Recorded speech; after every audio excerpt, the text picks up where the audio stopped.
Good morning বন্ধুরা। আজ আমি তোমাদের আসন্ন আরআরবি এনটিপিসি এবং গ্রুপ ডি পরীক্ষায় অঙ্কের যেরকম প্রশ্ন আসার কথা সেরকম 15টা অঙ্কের একটা সেট করাবো।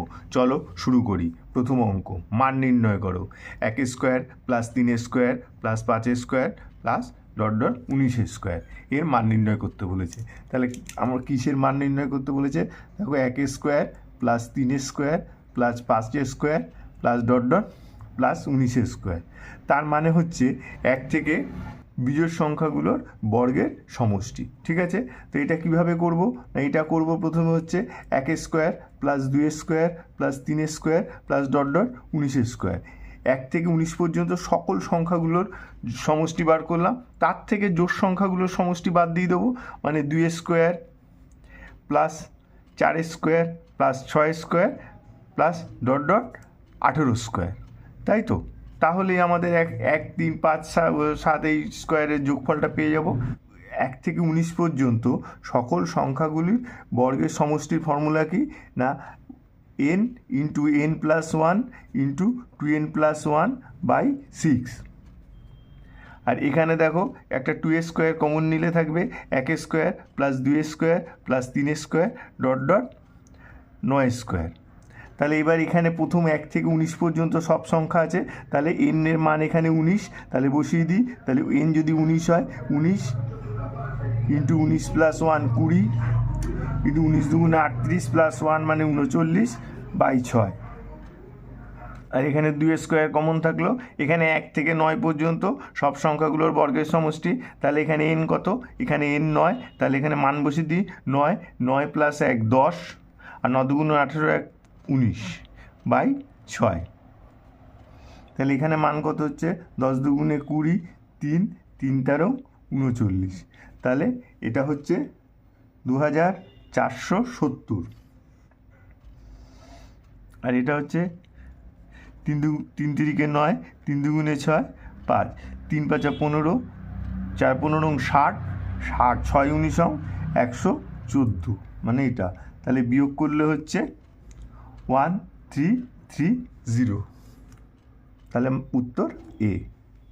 আচ্ছা, পরের অঙ্ক বলেছে পেট্রোলের দাম প্রতি লিটার 75% বৃদ্ধি পায়। পেট্রোলের ব্যবহার কত শতাংশ কমানো উচিত যাতে এর উপর ব্যয় মাত্র 33% বৃদ্ধি পায়? দেখো, তার মানে পেট্রোলের দাম 75% বৃদ্ধি পেয়েছে।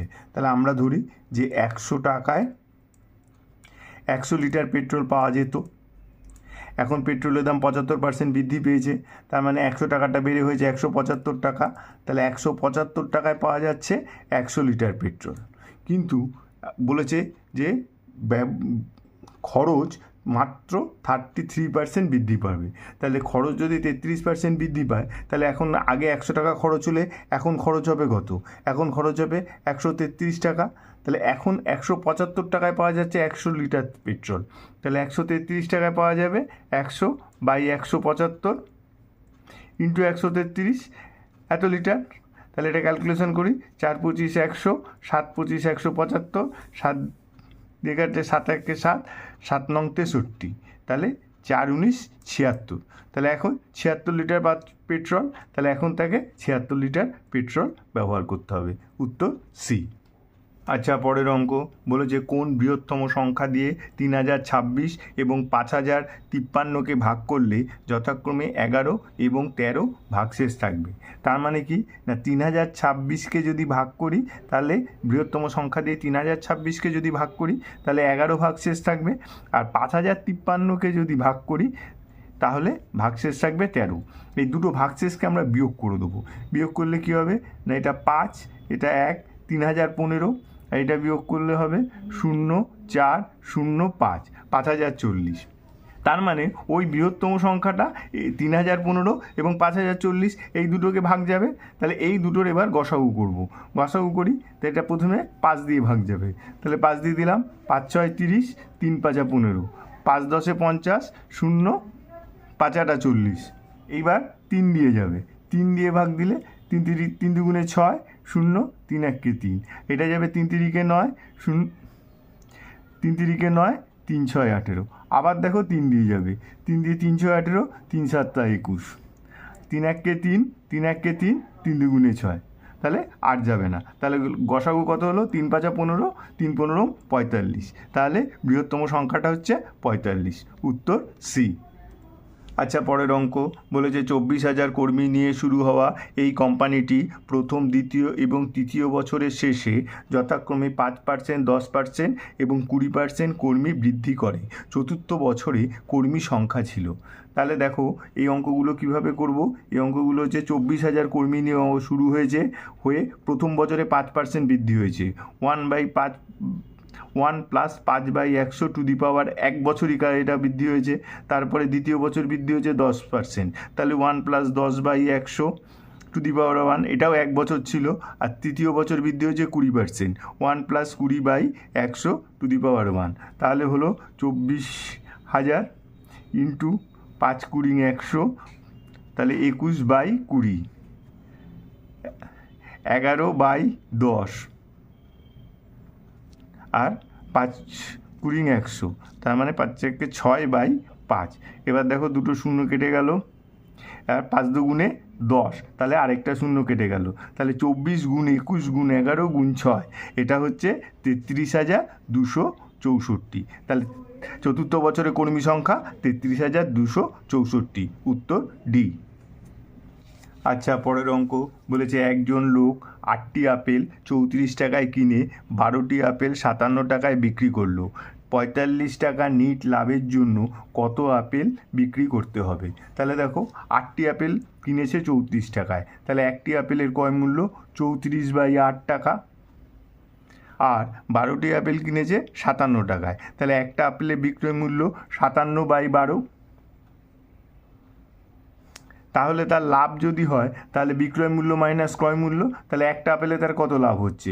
12 8-এর লসাগু হচ্ছে 24, তাহলে 12 দুগুণে 24, 57 দুগুণে 114, আর 3 8 24, 3 4 12, 3 3 9 আর 1 10, তাহলে হচ্ছে গিয়ে 12/24, মানে 1/2। তার মানে একটা আপেলে লাভ হচ্ছে 50 পয়সা বা হাফ টাকা। তাহলে 45 টাকা লাভ হতে গেলে তাহলে হাফ টাকা লাভ হয় একটি আপেলে, তাহলে 45 টাকা লাভ হতে গেলে কটি আপেল লাগবে? 45 × 2 = 90টি আপেল, উত্তর এ। আচ্ছা, পরের অঙ্ক বলেছে যদি একটি বৃত্তের একটি জ্যায়ের দৈর্ঘ্য 16 সেন্টিমিটার হয় এবং তা বৃত্তের কেন্দ্র থেকে 15 সেমি দূরত্বে থাকে, তাহলে বৃত্তের ব্যাসার্ধের 15% কত? ঠিক আছে, তাহলে একটা বৃত্ত আঁকি। বলেছে এটা বৃত্তটার কেন্দ্র ও। এবার বলেছে বৃত্তের একটা জ্যায়ের দৈর্ঘ্য 16 সেন্টিমিটার, তাহলে ধরো এটা জ্যা আঁকলাম এবি, এটা হচ্ছে 16 সেন্টিমিটার। ঠিক আছে, এবার বলেছে বৃত্তের কেন্দ্র থেকে ওর দূরত্ব 15 সেন্টিমিটার, তাহলে বৃত্তের কেন্দ্র থেকে জ্যায়ের উপর যদি একটা লম্ব আঁকি, তাহলে যে দূরত্বটা পাবো সেটা হচ্ছে 15 সেন্টিমিটার। ধরলাম ও থেকে লম্ব ওডি, ঠিক আছে, তাহলে ওডি হচ্ছে 15 সেন্টিমিটার। এবার দেখো বৃত্তের কেন্দ্র থেকে যদি জ্যায়ের ওপর লম্ব আঁকি, তাহলে লম্বটা ডি বিন্দুতে জ্যাকে ছেদ করেছে, তাহলে এখানে যে তৈরি হয়েছে এডি আর সমান ডিবি, এডি আর ডিবি দুটো সমান হয়। তার মানে বৃত্তের কেন্দ্র থেকে জ্যায়ের ওপর যদি আমরা লম্ব আঁকি, সেই লম্বটা জ্যাকে সমান দুভাগে ভাগ করে, তাহলে এডি আর ডিবি সমান কত হবে? পুরোটা 16, অর্ধেকটা হবে 8 সেন্টিমিটার। এইবার কি বলেছে না, বৃত্তের ব্যাসার্ধের 15% কত? তাহলে ব্যাসার্ধটাকে এও যদি যোগ করি, এওটা হচ্ছে ব্যাসার্ধ, তাহলে দেখো এই কোণটা হচ্ছে 90 ডিগ্রি। কেন? আমরা এটা লম্ব এঁকেছি, তাহলে এক্ষেত্রে আমরা কি করতে পারি? আমরা জানি যে অতিভুজ স্কোয়ার = লম্ব স্কোয়ার আর ভূমি স্কোয়ার, তাহলে এখানে অতিভুজ 1 ও এ, মানে বৃত্তের ব্যাসার্ধটা ও এ স্কোয়ার সমান লম্ব হচ্ছে ওডি স্কোয়ার প্লাস এবি স্কোয়ার। ঠিক আছে, তাহলে ওডি কত? 15 স্কোয়ার প্লাস 8 স্কোয়ার, 15 15 225, 8 8 64, তার মানে 289। তাহলে ও এ কত হবে? √289, মানে 17 সেন্টিমিটার। তাহলে বৃত্তের ব্যাসার্ধ হচ্ছে 17 সেন্টিমিটার। এবার বলেছে ব্যাসার্ধের 15%, মানে ইন্টু 15/100, তাহলে 15 7 15 105, 15 15 আর 10 25, 100, তার মানে 2.55 সেন্টিমিটার, উত্তর ডি। আচ্ছা, পরের অঙ্ক বলেছে যদি আমি 4 কিমি প্রতি ঘন্টা বেগে হাঁটি, তাহলে আমি 10 মিনিটের জন্য বাস মিস করি। যদি আমি 5 কিমি প্রতি ঘন্টা বেগে হাঁটি তাহলে বাস আসার 5 মিনিট আগে পৌঁছাই। বাস স্ট্যান্ড পৌঁছাতে আমাকে কত দূর হেঁটে যেতে হয়? তাহলে আমার বাড়ি থেকে বাস স্ট্যান্ডের দূরত্ব ধরে নিই ডি কিলোমিটার। তাহলে যদি আমি 4 কিমি বেগে হাঁটি তাহলে আমার যেতে সময় লাগে D/4 ঘন্টা, ঠিক আছে। আর যদি আমি 5 কিলোমিটার বেগে হাঁটি তাহলে আমার যেতে সময় লাগে D/5 ঘন্টা। এবার কি বলেছে যে যদি আমি 4 কিলোমিটার বেগে হাঁটি তাহলে 10 মিনিটের জন্য বাসটা মিস করি। তার মানে যদি ধরি বাসটা 10টার সময় টাইম, বাসটার টাইম হচ্ছে 10টায়, তাহলে আমি যদি 4 কিলোমিটার বেগে হাঁটি আমি বাস স্ট্যান্ডে পৌঁছাই কটায়? আমি বাস স্ট্যান্ডে পৌঁছাই 10টা 10 মিনিটে, কারণ 10 মিনিটের জন্য মিস করি বাসটা, ঠিক আছে। আর আমি যদি 5 কিলোমিটার বেগে হাঁটি তাহলে আমি বাস স্ট্যান্ডে পৌঁছাবো কটায়? আমি 5 মিনিট আগে পৌঁছাবো, তার মানে 10টায় বাস, আমি পৌঁছাবো 9:55। তাহলে কি হচ্ছে, এই D/4 মানে আমার 4 কিলোমিটার বেগে হেঁটে যেতে যে সময় লাগে সেই সময়ের পার্থক্য মাইনাস D/5 5 কিলোমিটার বেগে হেঁটে গেলে যে সময় লাগে সেই সময়ের পার্থক্য কত? দেখো 9:55 থেকে 10টা 10 মানে 15 মিনিট। এটা হচ্ছে 15/60 করতে হবে, কারণ দেখো এই যে D/4 এটাও ঘন্টা এককে আছে, D/5 এটাও ঘন্টা এককে আছে। তাহলে তোমার ইজুকাল টু যখন করেছি এদিকের এককটাকেও ঘন্টায় নিতে হবে। তাহলে এই 15 মিনিটকে 7 দিয়ে ভাগ করে ঘন্টায় নিলাম। এটাকে কাটাকাটি করে দিই 1/4। তাহলে এবার এটা লসাগু করলে 20 5D - 4D সমান 1/4।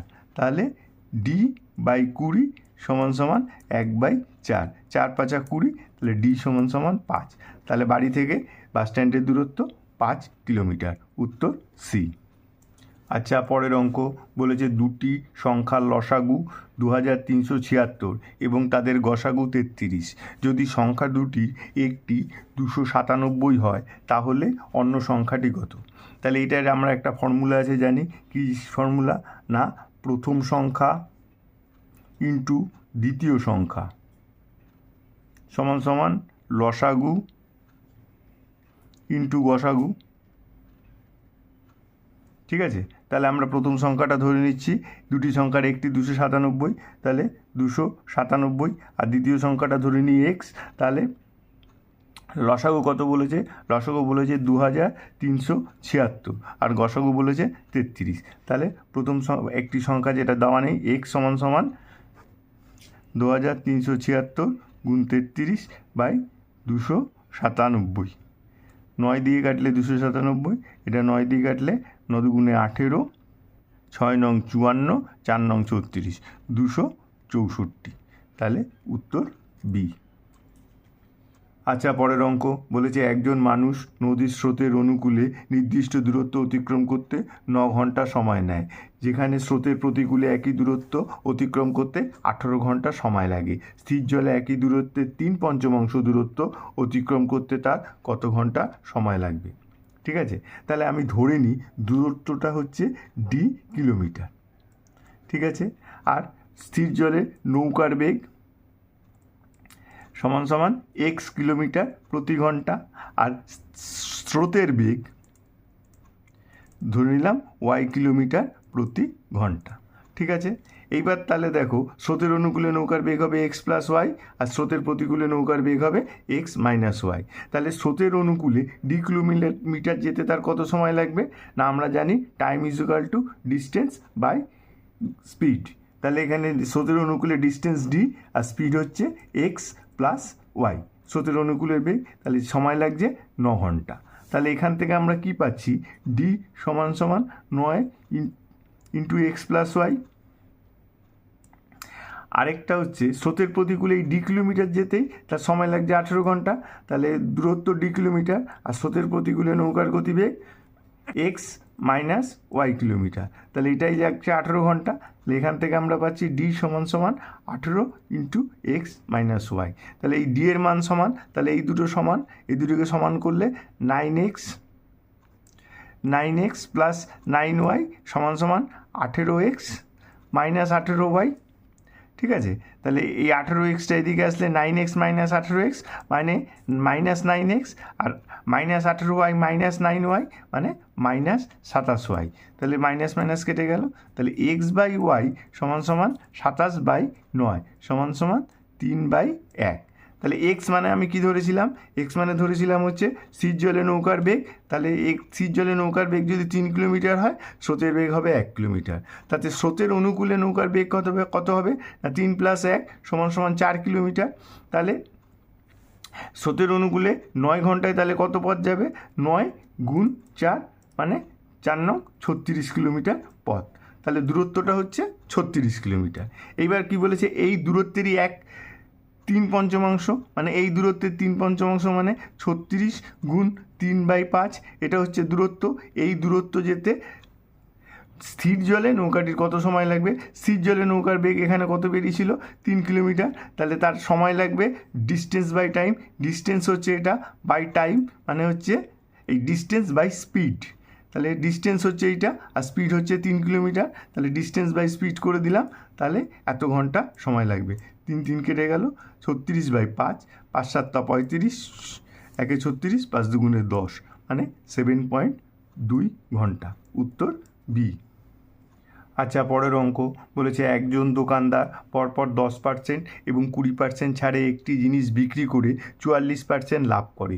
যদি দোকানদার একই জিনিস 15% ছাড়ে বিক্রি করে, তাহলে লাভের হার নির্ণয় করো।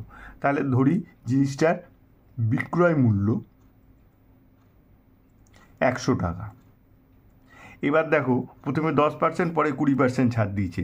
এই পরপর 10% ও 20% ছাড়ের ইকুইভ্যালেন্ট ছাড়ের মান কত না, এর একটা ফর্মুলা আছে, আমি একটু লিখে দিচ্ছি। যদি a% আর b% পরপর ছাড় দেয়, তাহলে ইকুইভ্যালেন্ট ছাড় হচ্ছে a + b - ab/100। তাহলে এখানে সে ছাড় দিয়েছে 10 আর 20, তাহলে 10 + 20 - 10 × 20/100। তাহলে 0 0 কেটে গেল, 10 আর 20 হচ্ছে 30 - 2 সমান সমান 28%। তাহলে ইকুইভ্যালেন্ট ছাড় পেয়েছে 28%। তাহলে না, এটা বিক্রয় মূল্য না, 100 টাকা যদি মুদ্রিত মূল্য হয় মানে মার্ক প্রাইস, ঠিক আছে। তাহলে 100 টাকা যদি মুদ্রিত মূল্য হয়, তাহলে 28% ছাড় দিয়েছে। 28% ছাড় দিয়ে সে কত টাকায় বিক্রি করেছে, 100 টাকারটা 72 টাকায় বিক্রি করেছে। তাহলে 72 টাকায় বিক্রি করে তার 44% লাভ হয়েছে, তাই তো, 44% লাভ। তাহলে 44% লাভ মানে 144 টাকা বিক্রয় মূল্য হলে ক্রয় মূল্য 100 টাকা। তাহলে আমার এখানে 72 টাকা বিক্রয় মূল্য, তাহলে ক্রয় মূল্য কত হবে, 100/144 × 72। 72 2 144, 2 50, তাহলে ক্রয় মূল্য 50 টাকা। ঠিক আছে, এইবার কি বলেছে, তাহলে ক্রয় মূল্য 50 টাকা আর মুদ্রিত মূল্য হচ্ছে 100 টাকা। এবার কি বলেছে, 15% ছাড় দেবে। তাহলে আমার দাম লেখা আছে 100 টাকা, এর থেকে 15% যদি ছাড় দেয়, তাহলে তার বিক্রি করেছে কত, 85 টাকায়। তাহলে তোমার ক্রয় মূল্য 50 টাকা, বিক্রয় মূল্য হয়ে দাঁড়ালো 85 টাকা, লাভ হয়েছে কত, 35 টাকা। তাহলে 50 টাকায় লাভ হয়েছে 35 টাকা, 100 টাকায় কত লাভ হবে, 100 টাকায় লাভ হবে 70 টাকা। তাহলে উত্তর বি মানে 70% লাভ হয়েছে। আচ্ছা, পরের অঙ্ক বলেছে মান নির্ণয় করো sin 30, sin 40, sin 50, sin 60 by cos 30 degree, cos 40 degree, cos 50 degree এবং cos 60 ডিগ্রি। তো এর মান কী করে নির্ণয় করব আমরা, না প্রথমে যে উপরে যেটা আছে sin 30 degree into sin 40 degree into sin 50 degree into sin 60 degree, আর নিচেরগুলোকে কী করব, নিচেরগুলো sin cos 30 আছে, তার মানে cos 90 degree minus 60 degree, cos 40 আছে cos 90 ডিগ্রি মাইনাস 50 ডিগ্রি, তারপর একটা আছে cos 50 ডিগ্রি, তাহলে লিখব cos 90 ডিগ্রি মাইনাস 40 ডিগ্রি, আর তারপরে আছে হচ্ছে cos 60 ডিগ্রি, তাহলে cos 90 ডিগ্রি মাইনাস 30 ডিগ্রি। তাহলে উপরে যা আছে তাই থেকে যাবে, sin 30 degree into sin 40 degree into sin 50 degree into sin 60 degree, আর নিচেরগুলো কী হবে, cos 90 ডিগ্রি মাইনাস থিটা মানে sin থিটা, তাহলে এটা হবে sin 60 ডিগ্রি, এটা হবে sin 50 ডিগ্রি, এটা হবে সাইন 40 ডিগ্রি, আর এটা হবে সাইন 30 ডিগ্রি। তাহলে সাইন 30 কেটে গেল, সাইন 40 কেটে গেল, সাইন 50 কেটে গেল, আর সাইন 60 কেটে গেল। 1 উত্তর সি। আচ্ছা, পরের অঙ্ক বলেছে একটি সমবাহু ত্রিভুজের বাহু 12 সেন্টিমিটার, ওই সমবাহু ত্রিভুজটির পরিবৃত্তের ব্যাসার্ধ কত? ঠিক আছে, তাহলে একটা সমবাহু ত্রিভুজের বাহুর দৈর্ঘ্য হচ্ছে 12 সেন্টিমিটার। তাহলে একটা সমবাহু ত্রিভুজের যে পরিবৃত্ত হয় তার ব্যাসার্ধের দৈর্ঘ্য হয় হচ্ছে সমবাহু ত্রিভুজের বাহু বাই √3।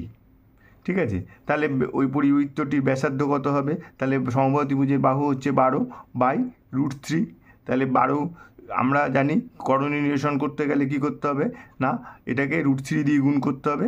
ওপরে উঠালে √3 উপর নিচ গুণ করে দিলাম, তাহলে হলো কি 12 √3 বাই 3। তাহলে 3 দিয়ে কাটলে 3 × 4 = 12, তাহলে 4 √3।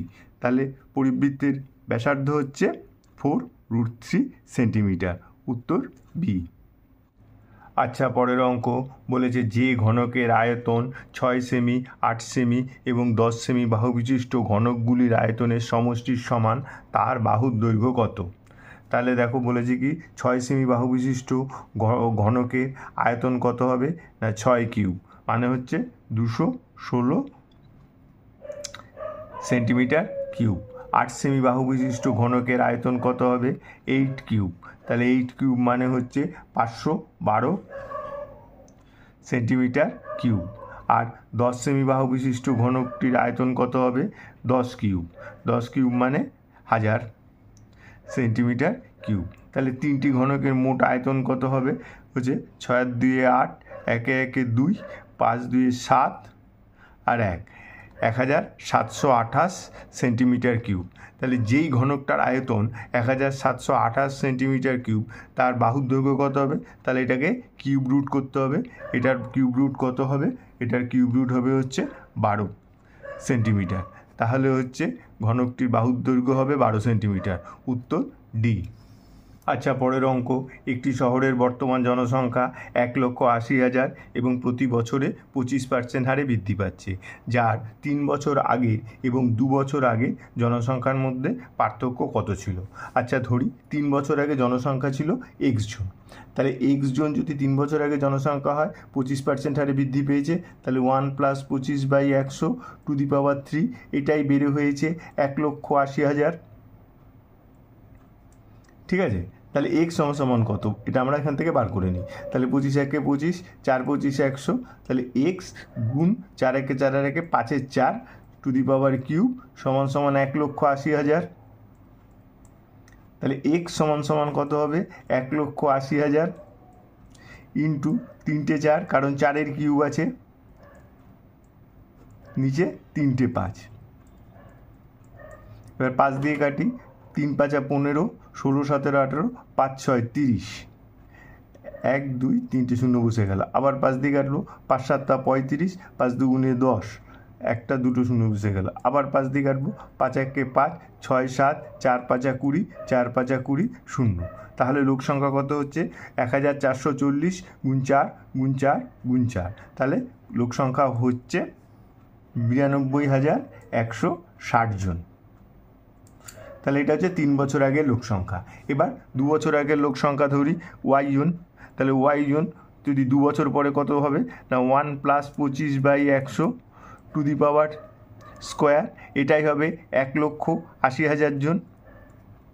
ঠিক আছে, তাহলে এটা আবার সেই 4, তাহলে y গুণ 4/5, 5/4⁵ সমান 1,80,000।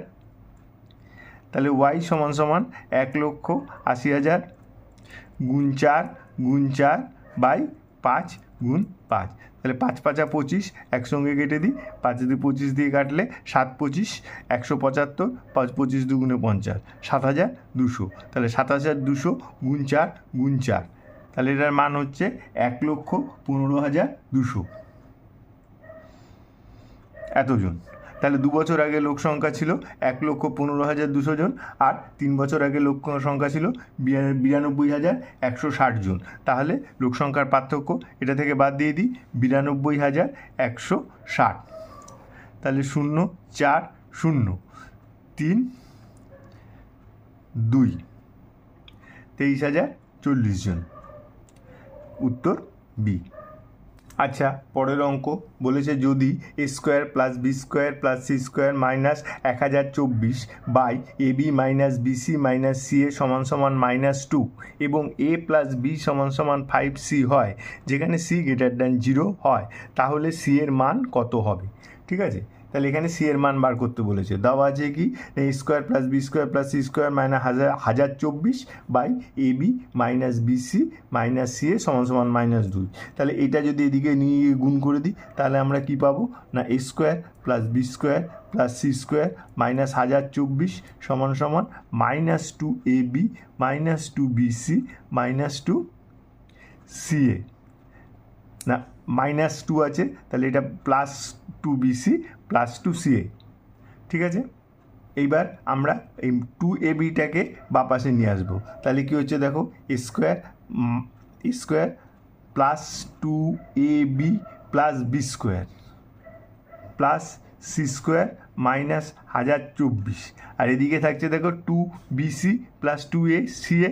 তাই এখান থেকে যদি 2 সি কমন নিই, তাহলে বি প্লাস এ। এবার দেখো এইটা মানে কি, A square plus 2 A B plus B square, এটা মানে হচ্ছে A plus B whole square plus C square minus 1024 সমান সমান 2c, আর এই যে বি প্লাস বি এ বা এ প্লাস বি সমান সমান বলেছে 5c, তাহলে ইন্টু 5c। তাহলে এখানেও এ বির জায়গায় 5c বসিয়ে দিই, 5c square plus C square minus 1024 সমান সমান 5 দুগুণে 10 সি স্কোয়ার, তাহলে 5 5 25 C square plus C square minus 1024 সমান সমান 10 সি স্কোয়ার। দেখো 25 একে 26, 10টা এদিকে আসলে হবে হচ্ছে মাইনাস, তার মানে হচ্ছে 16 সি স্কোয়ার সমান সমান 1024। তাহলে সি স্কোয়ার সমান সমান 1024 বাই 16, 16 দিয়ে এটা কাটলে 6 × 96 আর 4 × 64, তাহলে সি স্কোয়ার সমান সমান 64। তাহলে সি সমান সমান 8, কারণ দেখো -8টা হবে না, কারণ বলেছে সি গ্রেটার দ্যান 0, তাহলে সি এর মান 8। উত্তর এ।